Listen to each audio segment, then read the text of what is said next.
കാഴ്ചയില്ലാത്തവർക്ക് സൗജന്യ ശസ്ത്രക്രിയയും ചികിത്സയും വാഗ്ദാനം ചെയ്യുന്ന പദ്ധതിയാണ് മമ്മൂട്ടിയുടെ നേതൃത്വത്തിൽ നടപ്പിലാക്കുന്ന കാഴ്ച 2020. പദ്ധതിയുടെ ഉദ്ഘാടനം മുഖ്യമന്ത്രി നിർവഹിച്ചു.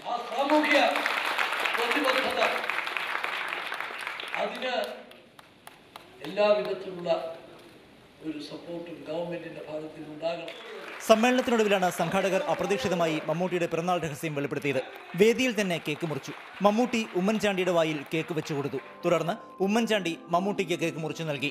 പിന്നെ മമ്മൂട്ടിയുടെ കയ്യിൽ നിന്ന് വേദിയിലെ പ്രമുഖർക്കൊക്കെ മധുരം. മാത്രമാണ് എന്റെ പുറത്തിങ്ങനെ പോസ്റ്റ് ഒട്ടിച്ചുക, ഞാനിവിടെ നിന്ന് കൊടുക്കാം. അങ്ങനെ നിങ്ങളിൽ എത്തുകയാണെങ്കിൽ സന്തോഷം. അതിന് എനിക്ക് നിൽക്കുന്ന കാര്യത്തിൽ ഒരു മടിയുമില്ല. ഇനിയും ഇതുപോലെ എന്തോരും ഞാൻ